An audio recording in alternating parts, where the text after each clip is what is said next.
क्या होता है सेल्फ केयर, सेल्फिशनेस या सेल्फ ऑब्सेशन? आज के इस वीडियो में जानेंगे कि आखिर क्या होता है सेल्फ केयर और बात करेंगे कुछ मिथ्स और फैक्ट्स के बारे में। इस वीडियो को आखिर तक देखिएगा क्योंकि मिथ नंबर 5 जो है वो आप सबको भी फैक्ट लगता है।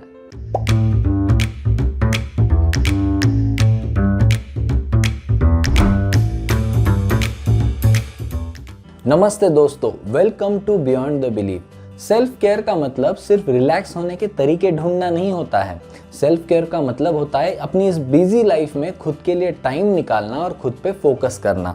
इन अदर सिंपल वर्ड्स, अपनी फिजिकल, मेंटल और इमोशनल हेल्थ को अच्छी रखने के लिए जो आप मी टाइम निकालते हो ना, उसी को कहते हैं सेल्फ केयर। अगर कोई भी एक्टिविटी करने के बाद आपको खुशी महसूस हो रही है, आपकी लाइफ में पॉजिटिव इम्पैक्ट आ रहा है, वही है सेल्फ केयर। जैसे पार्क में वॉक पर जाना, अपने पसंदीदा फूड खाना और किसी के साथ अच्छी जगह पर घूमने जाना, ये सारा भी सेल्फ केयर का ही पार्ट है। जो लोग खुद की देखभाल करना जानते हैं वो अपनी लाइफ को बैलेंस रख पाते हैं, अपनी प्रायोरिटीज को सॉर्ट आउट कर पाते हैं, वो खुद के लिए टाइम निकाल पाते हैं so that they can take care of themselves physically, mentally, emotionally, socially और स्पिरिचुअली।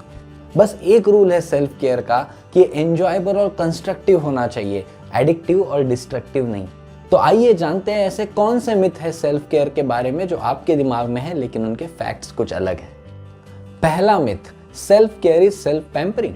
बहुत लोग हैं जो सेल्फ केयर को सेल्फिशनेस के साथ जोड़ते हैं, लेकिन ये नहीं समझते कि दूसरों की देखभाल करने से पहले हमें खुद की देखभाल करनी चाहिए।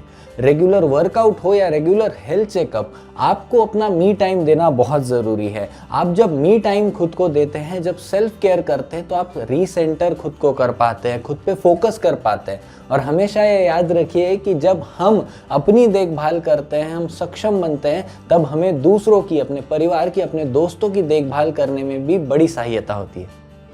दूसरा मिथ है कि self care is expensive. Self care करना यानी कि खर्चे वाली बात हमें लगती है। ऐसा क्यों होता है? क्योंकि हम सेल्फ केयर को अक्सर luxurious spa, hotels, exotic food, expensive workout equipment के साथ एसोसिएट करते हैं। ये सारी चीज़ें किस काम की है अगर ये आपके बैंक बैलेंस को खाली कर दे, आपके बैंक अकाउंट में से पैसा खर्च हो जाए। Self care is a very simple activity जिसके लिए हमेशा खर्चा करने की बिल्कुल भी ज़रूरत नहीं है। ज़रा सोचिए कि अगर आप उन्हीं सारी चीज़ों से अपनी सेल्फ केयर कर सको जो आपके घर पे अवेलेबल है, जैसे अपनी छत पर या अपनी गार्डन में जाकर वॉक करना, या अपने पेट के साथ टाइम बिताना, या अपना मनपसंद गाना सुनना, या मनपसंद खाना घर पर बनाकर खाना, ये सारी चीज़ें सेल्फ केयर ही तो है। अपने रिश्तेदारों के साथ, अपने दोस्तों के साथ, अपने ऑफिस कलीग्स के साथ अच्छे रिश्ते बनाए रखना भी सेल्फ केयर का ही एक पार्ट है जिसके लिए आपको कोई खर्चा नहीं आता। तीसरा myth, self care is time consuming. Self care आपसे अलग टाइम की डिमांड करेगा, ये एक मिसकंसेप्शन है। सेल्फ केयर कोई एक्टिविटी नहीं है जिसके लिए आपको टाइम टेबल बनाना पड़े।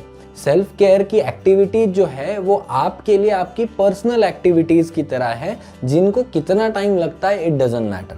जरा सोचिए कि एक कप चाय या फिर 45 मिनट्स का पेडिक्योर आपके लिए सेम सूदिंग और कामिंग इफेक्ट क्रिएट कर सकता है। फिर वो 5 मिनट का गाना हो या 5 घंटे का ट्रैक हो, आपकी अपनी डेफिनेशन है, आपका अपना माइंडसेट है कि किन चीज़ों से आपको रिलैक्स्ड फील होता है, किन चीज़ों से आपको अच्छा महसूस होता है। तो सेल्फ केयर के लिए अलग टाइम की कोई भी ज़रूरत नहीं है। व्हाट इम्पॉर्टेंट इज़ हियर कि वो जो इफेक्ट क्रिएट होता है, आपकी लाइफ में जो पॉजिटिव इम्पैक्ट आता है, वो ज़रूरी। चौथा मिथ है कि self care is only for women. I understand कि हम कई सारी सेल्फ केयर वाली जो एड्स देखते हैं उनमें फीमेल कैरेक्टर को ही देखते हैं। इससे ये पोर्ट्रे होता है कि सेल्फ केयर एक्टिविटीज सिर्फ औरतों के लिए, लेकिन ये सच नहीं है। ज़रा सोचिए, हम सब फिजिकली, मेंटली, सोशली और स्पिरिचुअली स्ट्रांग बनना चाहते हैं। तो सेल्फ केयर में भी कोई जेंडर बेस्ड रूल नहीं है। जो भी स्ट्रांग बनना चाहता है, जो भी बैलेंस जिंदगी जीना चाहता है, उन सब के लिए सेल्फ केयर ज़रूरी है। हमारी पर्सनल नीड के हिसाब से हमारी सेल्फ केयर रूटीन को डिज़ाइन करना ज़रूरी है। बस एक बात का ध्यान रखना है कि जो मेल होते हैं, जो पुरुष होते हैं, वो अक्सर सेल्फ केयर वाली चीज़ों को निगलेक्ट करते हैं। उनकी टेंडेंसी निगलेक्शन की ज़्यादा होती है, तो उन्हें इसके ऊपर फोकस करना ज़्यादा ज़रूरी है। पांचवा मिथ है, self care is only for those with mental issues.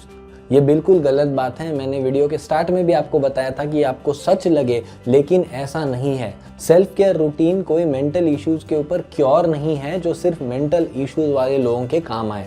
Self care is a personal choice, जिसकी वजह से आपको काफ़ी पॉजिटिव फील होता है लाइफ में, काफ़ी रिलैक्स्ड फील होता है। तो ये मानना गलत है कि सेल्फ केयर रूटीन सिर्फ उन्हीं के लिए लागू है जो मेंटल इश्यूज से गुजर रहे हैं। ज़रा सोचिए कि अगर आपको फिजिकली और मेंटली स्ट्रांग बनना है, इमोशनली स्ट्रांग बनना है, उसके लिए आप रूटीन फॉलो कर रहे हो, सेल्फ केयर रूटीन फॉलो कर रहे हो, तो ये बिल्कुल अच्छी बात है। क्योंकि writing a journal, a gratitude journal is also self care, और सुबह जल्दी उठना is also self care. Sixth myth है कि you only need self care sometimes. आपको सिर्फ कभी कभी सेल्फ केयर की ज़रूरत है। ये गलत बात है, ये एक मिथ है। क्योंकि सेल्फ केयर कोई पिल नहीं है या कोई दवाई नहीं है जिसको कभी कभी लेने से आपकी लाइफ इंप्रूव होगी। On the contrary, it's a continuous activity. अगर आप अपनी सेल्फ केयर रूटीन को डेली, वीकली, मंथली बेसिस पे बनाओ, उन एक्टिविटीज़ को अपनी लाइफ के अंदर इन्वॉल्व करो, तो आपको और प्रोडक्टिव महसूस होगा, आपका फोकस बढ़ जाएगा, आप हैप्पी रहोगे।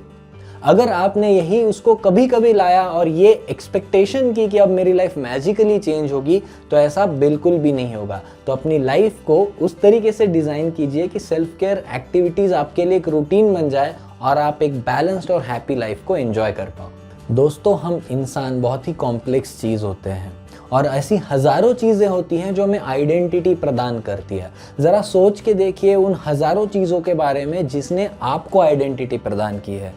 अगर हमने अपनी सोशल, स्पिरिचुअल, फिजिकल, मेंटल और इमोशनल नीड्स की केयर नहीं की जिन्होंने हमें आइडेंटिटी दी है, तो हम एक बैलेंस्ड और हैप्पी ज़िंदगी जीना हमारे लिए मुश्किल हो जाएगा। अगर आप भी बहुत बेहतरीन ज़िंदगी जीना चाहते हैं तो सेल्फ केयर रूटीन को डिज़ाइन करिए अपने हिसाब से और उसे फॉलो भी कीजिए। आई होप आपको आज की वीडियो पसंद आई होगी और आपको सेल्फ केयर के बारे में नई चीज़ें पता चली होगी और आपके जो मिसकंसेप्शन है वो क्लियर हुए होंगे। कमेंट सेक्शन में हमें ज़रूर बताइए कि वीडियो आपको कैसी लगी और आपका सेल्फ केयर रूटीन क्या है। ऐसे ही इन्फॉर्मेटिव वीडियोज़ के लिए बियॉन्ड द बिलीफ को सब्सक्राइब कीजिए। मिलते हैं नेक्स्ट वीडियो में।